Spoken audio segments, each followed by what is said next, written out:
Hey guys, Levi Gates for the Rag Company, and welcome back to another series of Details with Levi. Basically, we're going to cover, so you bought a used car.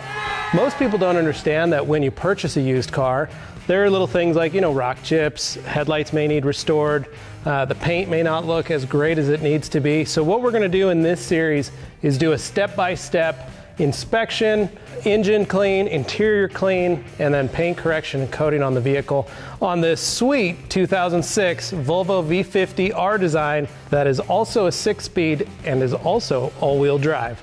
Kind of a unicorn car. So we're going to get started on it. We're going to be using scan grip lights first for the general inspection of it. That's what we're going to do. So as you all know me, I've been a detailer for over 20 years. I've done a lot of used cars, and I know a lot of the main trouble areas or spots to look for that most people don't. If you're a detailer like me, you know those spots as well. But maybe you're not a detailer like me and you're just learning. So that's what we're going to do. I'm going to walk you through all the trouble spots that you're going to look for, spots that most people don't think about when they're buying a car. So we're going to start off first right here on the front. And right up front, this is the best spot. Why? It's where it gets the most damage. You're getting rocks, you're getting sand, you're getting gravel, you're getting bugs. When you're driving, all the damage always happens on the nose of a car.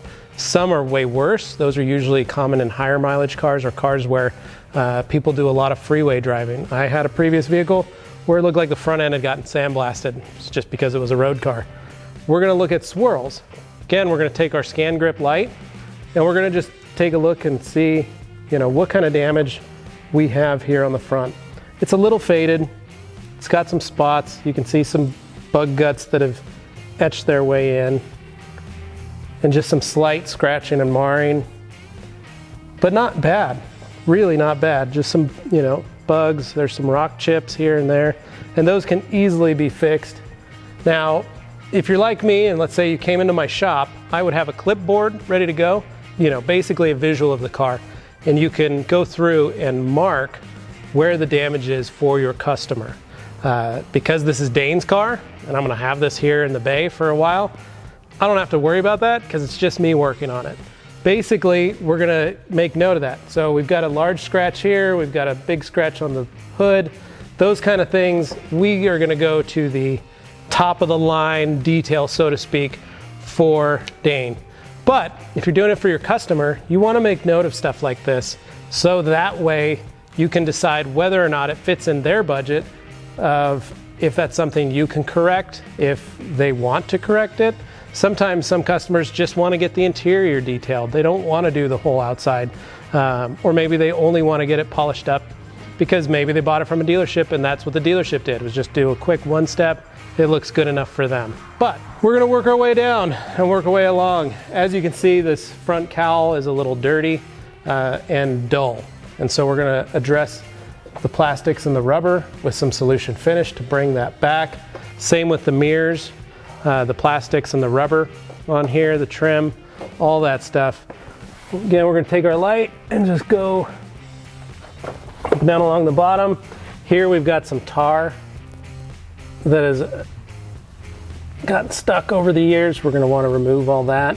This lower body cladding, you can see, has some pretty good swirling, starting to fade, and that's something we want to make sure when we address it, we polish it out and we can get it back to a brilliant red, and then we'll coat all that to help protect it in the future. So again, we're just going through.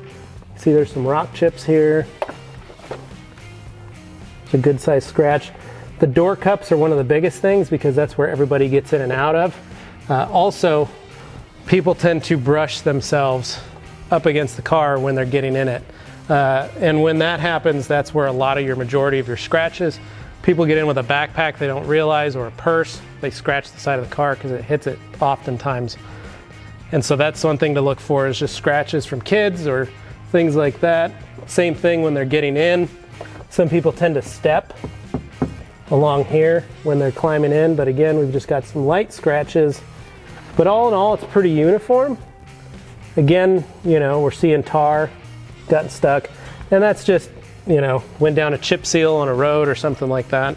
I know some people pump gas and they lean on their car, and so you want to check for, belt scratches or, rivets on pants. The wheels aren't bad. Being a two-piece, we can polish this lip, and then we can clean this and clean the back half. So what we'll probably do is lift it and pull the wheels off so we can actually fully clean them and get them looking nice. Again, that's something that you want to offer to your customers. You don't ever want to just do that, without getting paid for it. Also, you want to make sure that you re-torque the lug nuts for your customer when you do that, so that you don't cause any liability. That's always a scary issue. So again, looking down the side of this, not too bad, really. We've got some dirty tips that we can clean. Again, you can see here's some oxidation starting to happen in the dirt down along this lower body panel. Tail lights, these corner scratches that have gone across. I don't know if you can see that, but they are because of automatic car washes. So this customer is taking it through a brush wash, an automatic brush wash, and so those have come across. And this is usually where it gets the most amount of damage along there. But again, the roof, some people put packages or something, they'll set it on the roof and they'll slide it across. You can see that, those white scratches there. That's one thing we need to address. We may have to wet sand that. But all in all, not too bad. Spoiler's in good shape, it's just got some light scratching. There's a little chip we're gonna address. I think it's missing a piece here, if it is or isn't, but we're gonna do some research and see what it's gonna take to replace that. Common spot that people don't get and why we detail cars is you can look at all the dirt and grime around those emblems. The one thing we're gonna do is use our new Detail Factory brushes when we're washing and during the decontamination series or part to clean those out and get those looking sharp again. Same thing, we'll remove the plates so we can get behind so you can see the amount of dirt back there and water spots and all that stuff. And we're gonna address all that, get all that cleaned out. We'll put, again, Solution Finish Trim Restorer on here, get it back to black, looking sharp. There's some water spotting in the glass that we'll need to take care of. It's more prominent on this side. But as you can see the paint here, this guy probably parked alongside his sprinklers, and that's why this side has more water spotting on it than the rest of the vehicle. And that's pretty common, folks, that's just where they park. Maybe they have an apartment complex, or maybe that's where they, they park on their street or on their driveway and the neighbor's sprinklers hit their car every morning. Most people that aren't cognizant of it don't realize it. They just get in their car and they drive. But for those of us that are more detail-minded, that is something that can cause damage to the vehicle over time by leaving those calcium deposits on there. So again, something to look for when you're walking through. If you have a shop, you want to charge and figure that in your cost when you're doing your correction is the water spots. So again, just going through it, everything looks pretty good. This fender looks like it may have a little more slight oxidation, and that might be because it's just where it was sitting in the sunlight, or could be a respray. But that's something we can, look for. Sometimes in the door jambs you can see. But again, some nice, just some scratches, some chips, more tar again, some soot and brake dust. But again, this car is very straight, so we don't need to do any PDR or anything like that. I'm really impressed with this car and the quality that it's in.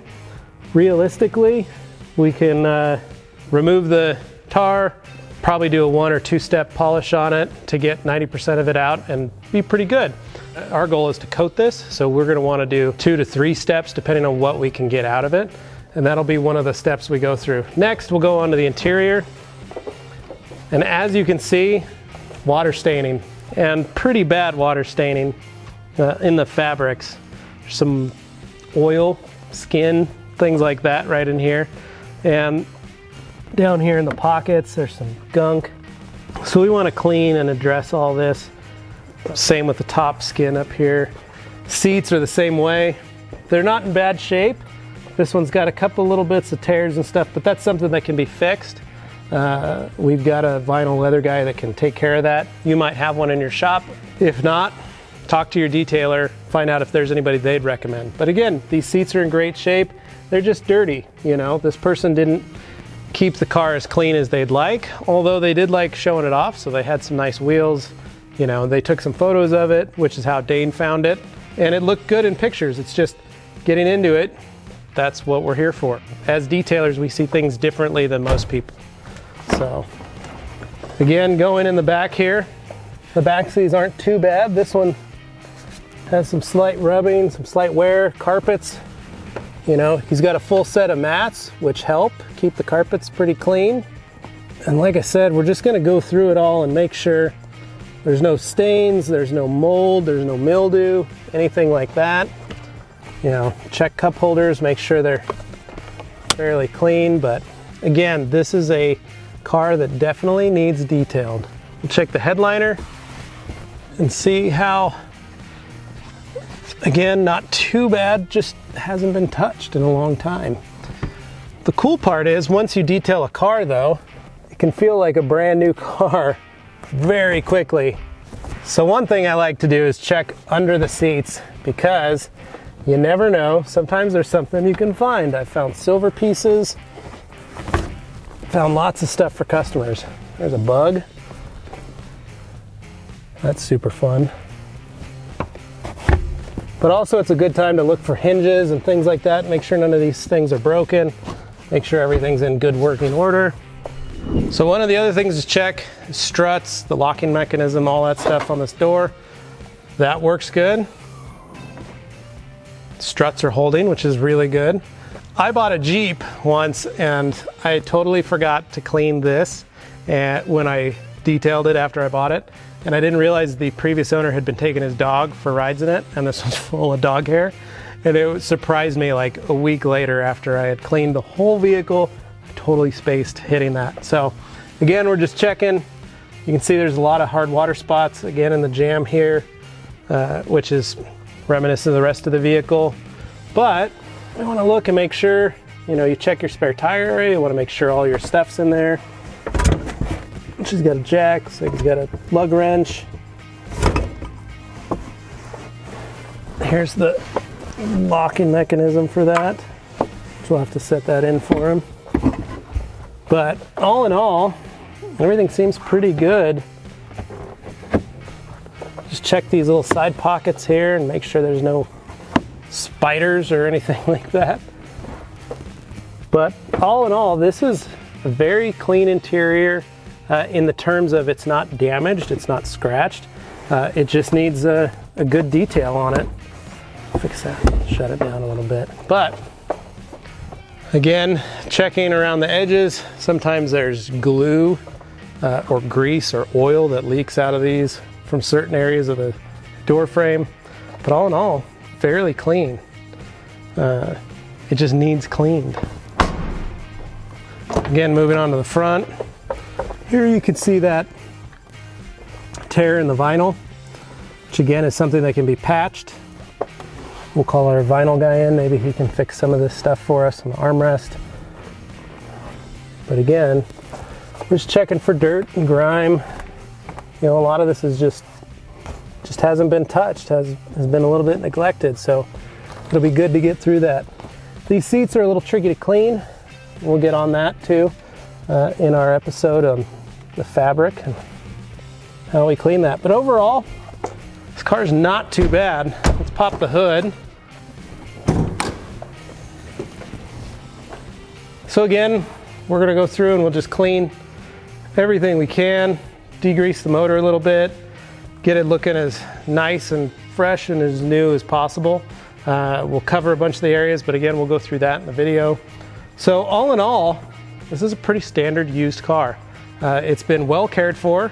Like we said, there's no dings or dents, which is really good. Paint is a little iffy in certain spots, but again, once we get in it, we start polishing, we start decontaminating it. We'll be able to see more of it.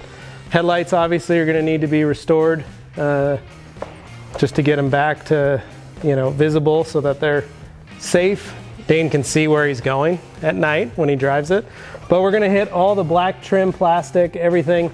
We'll get solution finish. We'll make this thing look like $1 million. And I think you guys will enjoy watching a transformation of this V50R. Thanks for watching, and stay tuned for more videos right here on the Rag Company YouTube channel.